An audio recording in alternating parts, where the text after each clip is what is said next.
very different conditions here today. Bright and sunny. We know that McLaughlin doesn't want a repeat of race one. It was a demon start by Craig Lowndes, but McLaughlin finds himself again on pole position. Great job by the Wilson Security Racing GRM driver. Race 31 winner Craig Lowndes alongside his main rival in the championship, Mark Winterbottom. David Reynolds with a point to prove after that incident earlier today. He needs a good haul of points here. Well done to Michael Caruso in qualifying. Courtney alongside Fabian Coulthard. Fabian looked speedy as the race wore on. Van Gisbergen starts back on row 6 alongside James Moffat. Cam Waters doing a very good job this weekend as he continues to sub for the injured Chaz Mostert. Tander out of 15th. He did that in the last race and finished 8th. He's such a hard charger. It's qualifying that hurts him this season. Dean Canto in this weekend for Ash Walsh as they look for a bit of speed out of car 4 at Erebus Motorsport. But Ash is here and fully supporting it, and so is Chris Pither. Pither is in the Super Black Racing Falcon. Ordinarily, that is piloted, of course, by Andre Heimgartner. And the name change you saw just then in car 222, Paul Dumbrell rushed in this morning, only just made it for free practice 3, and that's because unfortunately Nick Percat has had to go back to hospital. A flare up again with that infection in his right foot, and we wish him a speedy recovery. On board with Shane Van Gisbergen. Message through again just to remind us that that incident will continue to be looked at after this race. And 60 Ks, 14 laps to come. We only have the hard tyre here this weekend in SuperSprint rounds. Since the Winton event earlier this year, we've had soft tyres featuring pretty much since then in the sport, and it's added another dimension to these SuperSprint rounds. But it's such a brutal venue on tyres, this one. We don't have the softer rubber to use here. Get on board the conversation. Can Scotty McLaughlin launch off the line and convert for Volvo? It's been a mixed year, a tough year for him on occasion, but as the year's gone on, they've managed to get on top of the issues with this car. We've seen podiums and pole positions. Could this be yet another good result for him at the island? Who could forget last year when the HRT Commodore ran out of gas on the run to the line? This guy pounced, grabbed the race victory and said on the cool-down lap, what the hell happened there? We see some crazy stuff here at times. It's an awesome track, 2 wheels or 4. Reset your front bar, buddy. Reset your front bar. Final messages from the teams as we get set to go. Well, the sun is out here at Phillip Island for the second race here this afternoon. The temperature's coming up on the track. There's some temperature in a few helmets in some of those cockpits back there. It's return to serve on the front of the grid. Jamie Whincup and Scott McLaughlin. We've seen this many times in the last few weeks. And also behind, Craig Lowndes sits there. Will he get another one of those blinding starts to lead into the first corner? Mark Winterbottom needs to recover from an average sort of last race 31. And there he is, David Reynolds, all the heat inside the 55. What is going to happen in this one? After the last one, anything is possible. There's David Reynolds, out of 5. Intensity is a word that springs to mind after the last race. Cars just pulling up now. Great racetrack, great teams, great drivers. Green flag, green flag. As we prepare for the next one. Revs rise for the WD-40 Phillip Island Super Sprint, the second of today's 2 sprint races. Lowndes was brilliant off the line last time. Whincup gets it done.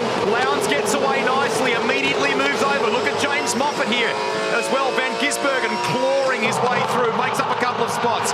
Whincup from McLaughlin into turn 1 for the first time. Then Lowndes running wide. James Moffat, one of the HRT Commodores.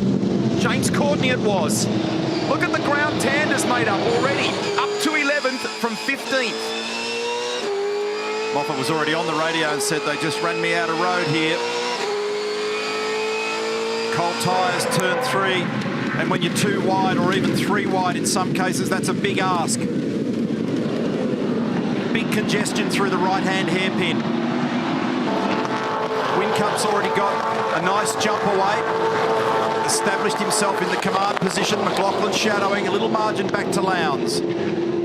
Tander ahead of Fabian Coulthard, out of Siberia now. Looks like Chris Pither at the back. Dumbrell's made a couple of spots up. Some great battles right throughout the field in the previous race. Look at the advantage for McLaughlin here, maybe a car length. Jamie was very wide over the top of the hill then, so he carried a lot of speed across the top. Cam Waters and Jason Bright here side by side through the right-hander, and there's actually a bit of paddle rubbing going on here. And Bright prevails. Fourth gear into the final corner. Let's check out the order for you. So they've flipped around. It's Whincup over McLaughlin. 0.4 of a second. Then Lowndes, Winterbottom, Reynolds, Pye, Caruso, Kelly, Van Gisbergen, Courtney. That's your 10. Plenty going on at the back of the pack here. Rick Wood, Blanchard, and then David Wall, followed then by Chris Pither and Dean Canto. We're hearing there is an investigation of race start and it affects car one, our race leader, Jamie Whincup. So they're reviewing the start for Whincup.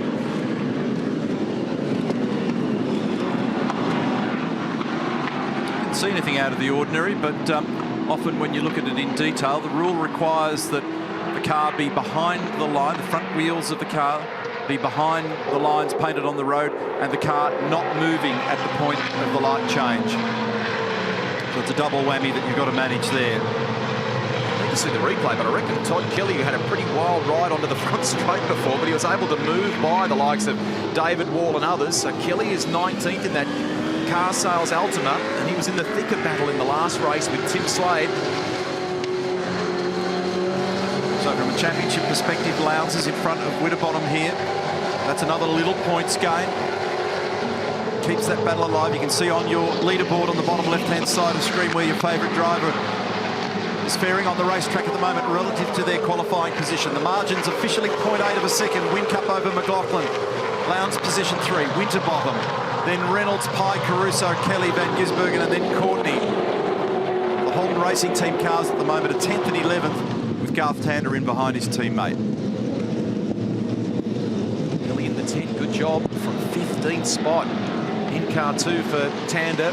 In terms of sector performance, Lowndes strong in sector 1 now. Whincup, he looks good through that part of the track. As we go back and have a look here at the Farrison entry of James Moffat. He's defending on the entry to 4 there because Jason Bright's in the Team BOC Commodore. Moffat should be right for the next turn though. It's a bit perplexed this morning, Jason Bright, because yesterday in the mixed conditions on a second-hand tyre, the car was very good in the wet and in the semi-wet and the dry groove run that we had. As soon as they put new tyres on it, it didn't switch on at all. It didn't respond to new tyres. Hence his qualifying for both races today wasn't anything like to his satisfaction. He actually thinks it's a very good race car. That's an issue that's been haunting them. And the reconfirmation that Greg mentioned a moment ago that race control are studying the start for car number 1 at the moment. Perplexing for Bright because although we had changeable weather yesterday, the car looked pretty good. So just when we get onto that newer rubber. And that margin's opening up first to second. As you can see, the last measurement was 1 second. We'll get a fresh update on that as they cross the start line. It's still about the same. Here's the replay of the start. Close. I need to see that one again because it's all relative to the lights as well. Here we are on board with Shane Van Gisbergen on the run down towards turn 1. Richard Holwaite, engineer at Wilson Security Racing, Gary Rogers Motorsport. Long-time senior engineer in the pit lane, responsible for a lot of success for many drivers over a long period of time. It's good to catch up with him yesterday. Very fond of Scott McLaughlin as a hard charger and a bright young talent. They've certainly got a great understanding of what's required at this racetrack. For the second year in a running now, they're highly competitive. 2 newcomers in the field this weekend, and they're bringing up the rear at the moment. Chris Pither and Dean Canto. Pither in for Heimgartner, Canto in for Walsh. Of course, the other late inclusion, Paul Dumbrell. For Nick Percat this morning. Paul told a funny story. He said he was on the San Remo Bridge and the phone rang. How quick can you be here? He made it just in time for practice 3. Watch the lights from Whincup's car. Looks okay. where you need to go through frame by frame, though, to be able to be very sure. And that's, I'm sure, what's happening in race control at the moment as they manage that stuff. In which case, it's a good, if he's got away with that one, then it's down to a very good reaction time. Watching, look at Winterbottom's thing sliding through turn 1 there. Probably a little more than he'd like at this point. Some of them will have shuffled tyres around a little bit. There's another telltale shot of that car sliding. They'll also be managing tyres in this race as they prepare to go into the 200-kilometre race tomorrow. Remember, we've got another practice session and an Armour All qualifying together with a 200k endurance race where the rhythm changes substantially tomorrow. Tanda under assault here from Coulthard. And I think Fabian's been able to get that done, and he has.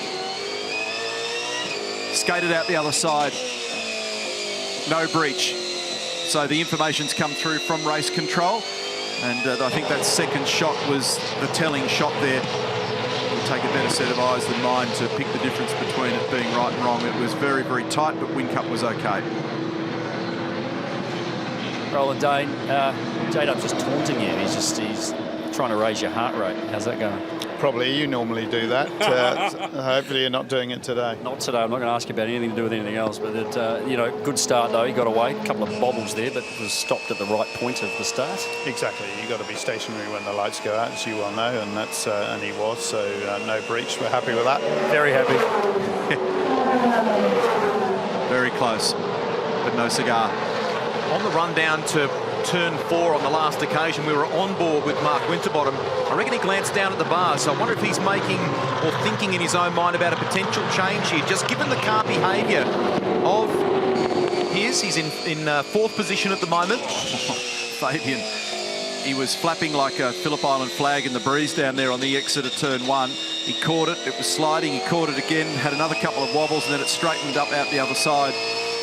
You've got to drive, everywhere you go, you've got to drive the cars hard, but you've really got to stick your chin out at this location in order to make lap speed and create spectacular results at this location because of the velocity of the cars. They are travelling very quick around here. You've not done it, you must come here and see them. Go and watch them down at turn 1 and places like that. It's awesome. Here's Bright having a look at James Moffat. Quite there. Behind them, Cam Waters in 15th spot.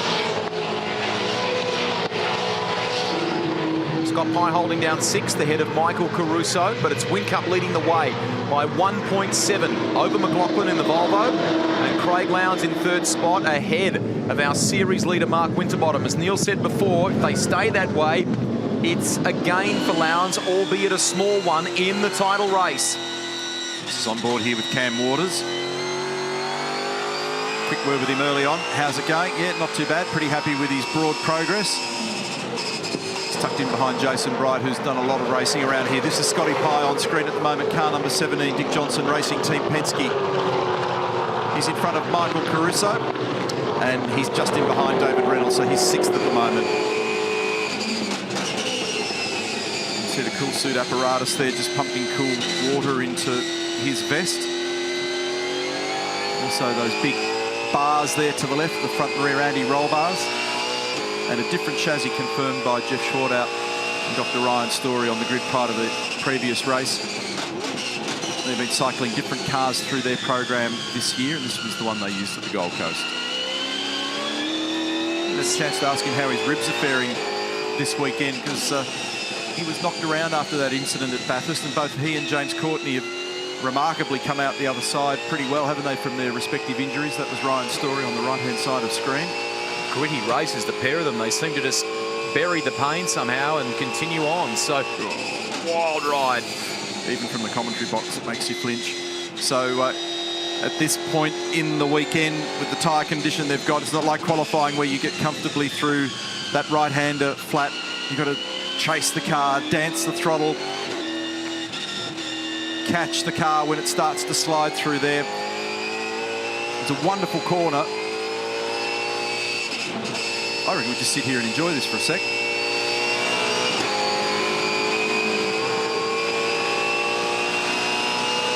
7 laps to go.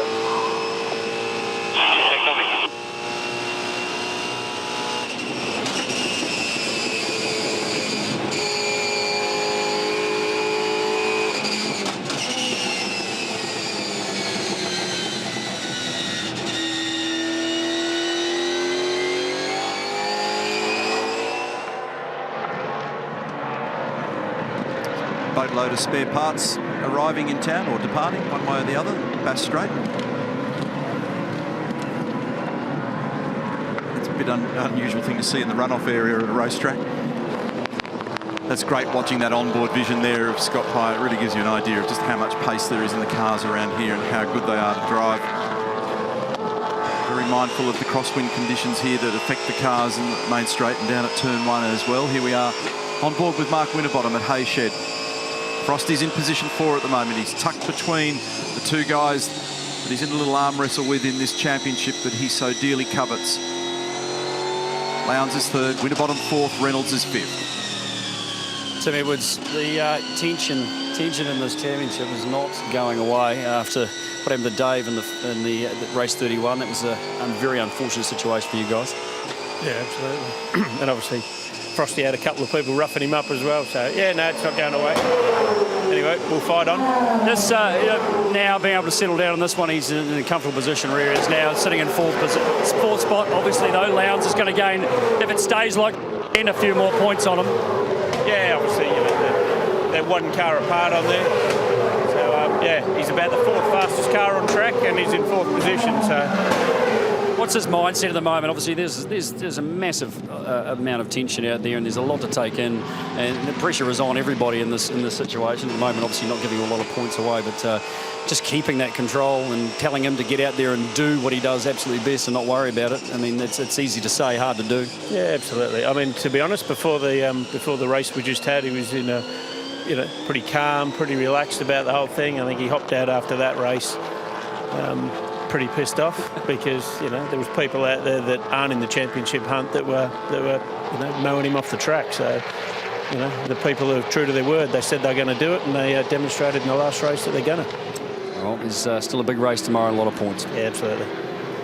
Now that may be, I need to clarify, that may be a reference to comments from Inside Supercars during the week where James Courtney said maybe he would help from a Holden perspective. Now, these teams, they are very much about their own mission, their own objective. It just doesn't seem to unfold like that, but he did say it on the show. Maybe that's what Tim is reacting to.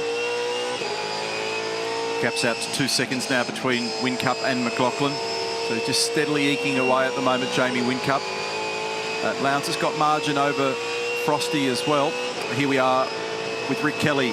And Rick's in 8th position, and that's his teammate Michael Caruso just in front. He's getting a bird's eye view of the behaviour of the Altima through turn 1. And it's Van Gisbergen tucked in behind Rick Kelly.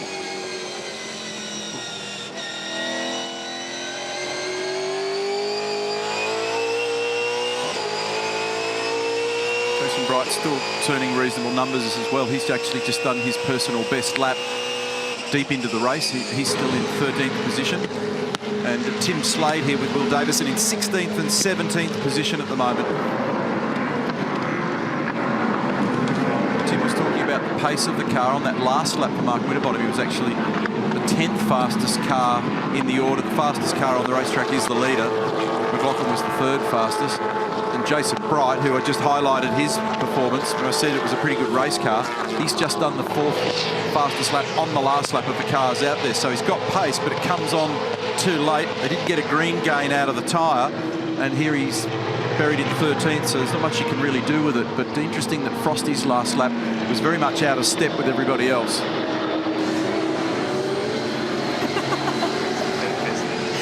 Thanks, Ryan. Ryan Story, podium at New Zealand last time out. Scott Pye currently sitting in 6th position, continuing this really good form that you guys have found in this mid part of the season. Yeah, we're certainly a lot happier with how we're doing. We struggled a bit for race pace in the last one, but we made a few tweaks in between and are doing a little bit better.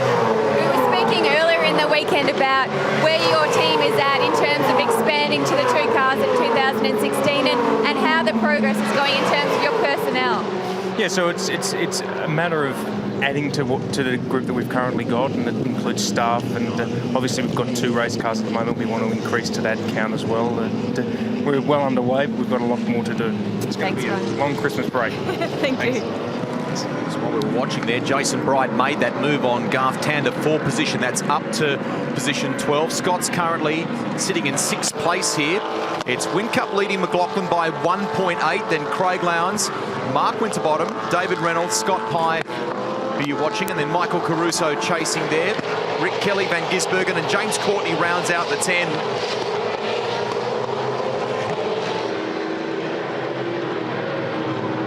Great battle going on between Bright and Tander, isn't it? And here we are back on board with Michael Caruso. Scotty Pye in the foreground. Straight away you can see a bit of slip sliding going on over the top of the hill. It's interesting to watch. We commented on this earlier in the day, Michael Caruso's technique with how he gets performance out of the car.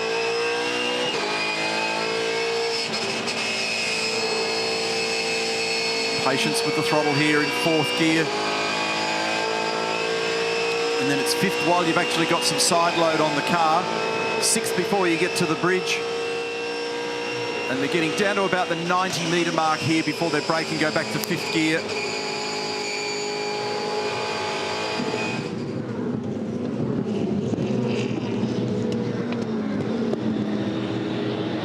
It's the throttle application that you were keeping an eye on earlier in the day, wasn't it? Qualifying, the way he kind of stabs that throttle and hopes to, I think, induce it to turn by doing that. That was the observation from Owen Kelly. Perhaps that's what he's endeavouring to do.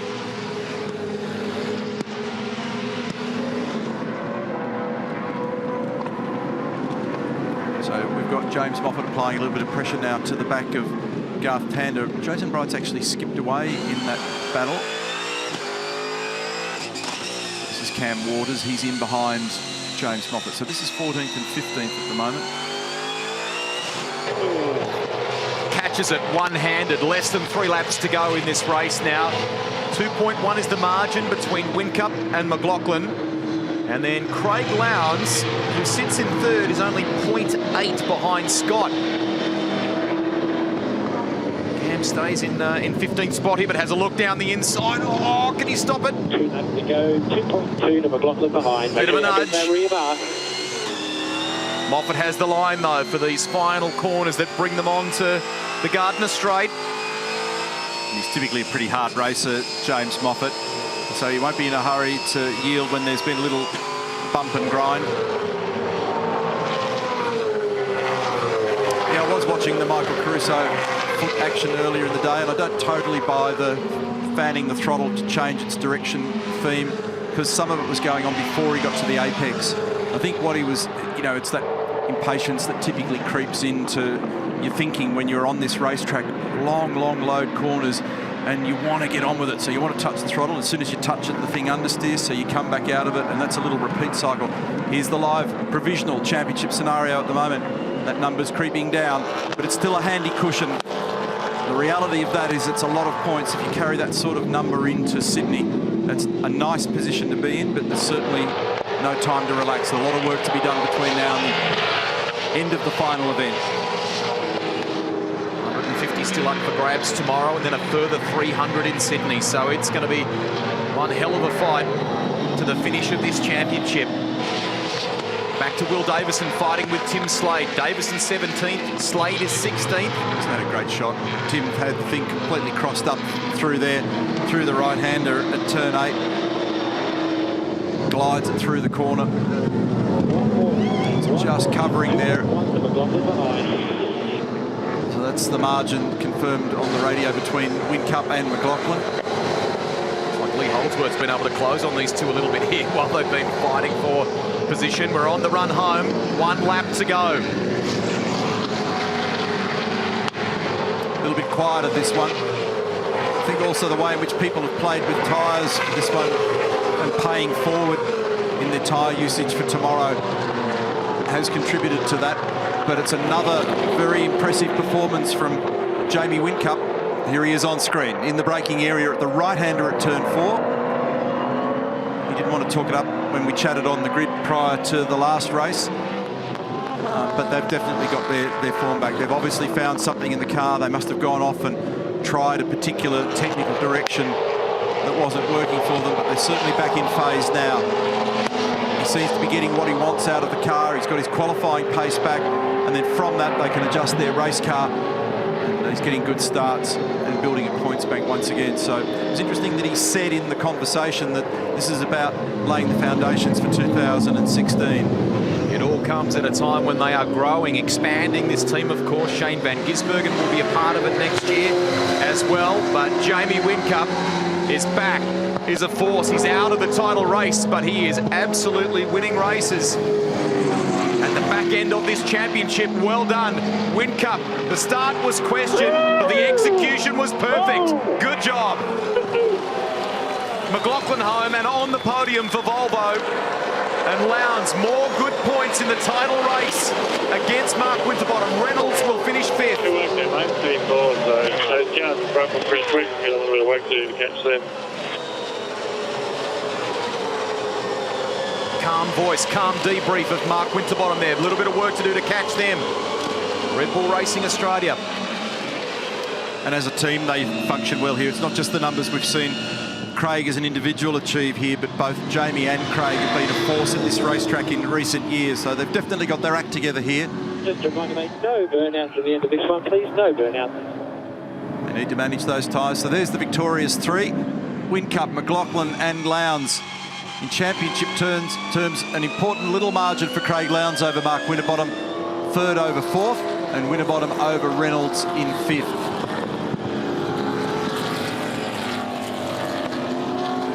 Dumbrell in for, as we've said, Nick Percat. Dumbrell finishes 21st, and in terms of the others, Chris Pither 24th for Super Black, and Dean Canto 25th in the Wendy's Mercedes.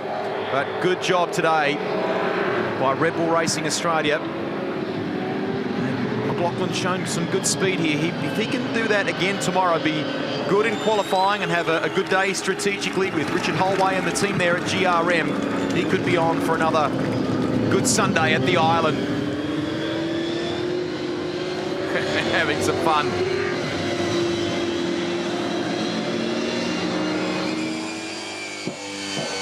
Brand new car, of course, that debuted at the Sandown 500. And David Cauchi coming back, renewing that engineering partnership in recent time as they build towards 2016. He'll lose the #1 at the end of this season, go back to 88, but he is finishing this year the perfect way to start an assault for 2016. It was an impressive run again, wasn't it? It was much like we saw in New Zealand, Greg, where he had that small moment off the start, and then after that, he just gradually controlled the margin, snuck away from Scott McLaughlin. You can see the sparkle in his eyes. They're pretty happy with that one. That was a very good job. Well done, Jamie Whincup. Nice bonus points. Learned a lot, no doubt, about the car in the recent past, and nice conversion off the front row of the grid. It's his 5th Phillip Island V8 Supercars race win, Triple Eight's 10th at this venue, and when you look at it, they've won 9 from the last 14 here. As Neil said before, great run, and Whincup edging closer to the ton. That is race win number 95 in his career. Jamie Whincup, congratulations, your 95th V8 Supercar career victory. You said at New Zealand you felt like you were back. You were well and truly back and gearing up for 2016. Yeah, that was ace. It was all about getting off the line. Good drag race for Scotty. I knew he was there. I couldn't actually see him. You can't see a thing. So I just tipped it into one, and yeah, happy days. It's sort of win or bust, really. But car was fantastic again. That was good. That was good. Good feeling. You gave Roland Dane, your boss, a little bit of a scare there on the start line, though. What was that all about? I don't know what was going on there. Don't worry about it then. Oh, congratulations. Yeah, no. Enjoy the victory and enjoy the podium. Scott McLaughlin. Scott McLaughlin, well done. Another podium here at Phillip Island. Yeah, great. You know, God damn, I've got to work on those starts. I don't care about the second. But, it's one of those things, but we'll get there. And congrats to Jamie and Craig. They've had an awesome day. And it's just good to have pace. You know, us three just walked away, and that was fun. Look forward to doing it all again tomorrow. Enjoy the champagne on the podium. Craig Lowndes, At the moment, it is all about the championship for you. Another podium here today at the WD-40 Phillip Island, and points, points, points. Yeah, look, I think that it is all about that, but we need to obviously start winning races as well. And, you know, Jamie had a really fast car, and it's a credit to him. Obviously, he turned things around between race 1 and 2. He got a ripper start like we did in race 1. We got a good start, but not as good as what race 1 was all about. And Scotty got a good launch. So the three of us motored on, and we could pull the gap. But, you know, look, the car is in good condition and wasn't perfect. We made some adjustments, but look, that's the way it is. So we'll live to fight tomorrow. And, yeah, but you're right. It's all about points. Enjoy that podium. We'll see you tomorrow. Cheers. Thank you. Hey, Frosty, mate, you know, I know you want to be winning races and you'd rather be fighting right up the front there, but, you know, finishing in the position you did, you're not giving too much away at the moment. No, well, it wasn't quick enough in that one. We're good in quality, but not in the race. But, yeah, it was nice to get, I guess, a few mates around you and stuff and race hard. But, no, it was good. The car was not quick enough, but we'll tune her up. We had a few engine issues all day, so we've been trying to get them out. The guys did a 38-minute engine change, which is awesome. So, yeah, big day. We still salvaged good points and tune her up for tomorrow. Yeah, she's going to be a big one tomorrow. 200Ks, whole different deal with the strategy and all those kinds of things come into play. But still, you know, championship is looking good. You've still got a good amount of points up your sleeve, but it's looking like it's going to go down to the wire. Yeah, it always does. You know, it's 12 months. You know, and everyone gets carried away sometimes in positions and stuff. But they're fit form at a good time, and we're going all right. We're finishing 4th, and people are going, "Hey, you're struggling." So yeah, we'll work on it, get a bit better, and hopefully come out tomorrow with a good car. Good on you, mate. Cheers, tough. To Neil's point about Red Bull's form, they have won 6 of the last 11 races in the championship.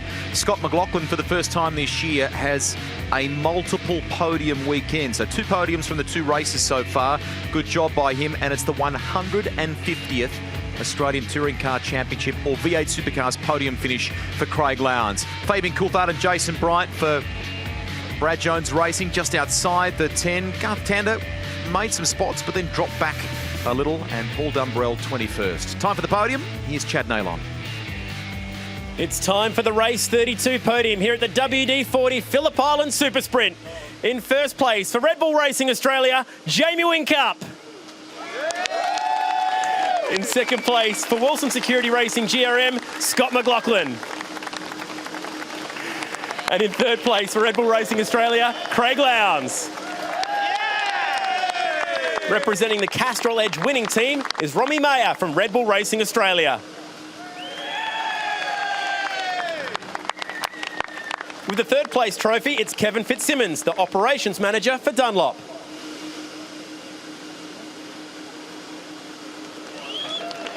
With the second place trophy is David Johnston, national sales manager for WD-40.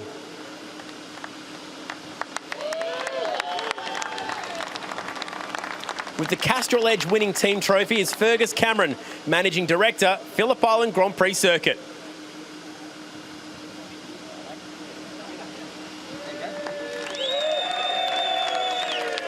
And with the first place trophy, it's Louisa Alexander, brand manager of our naming rights sponsor, WD-40.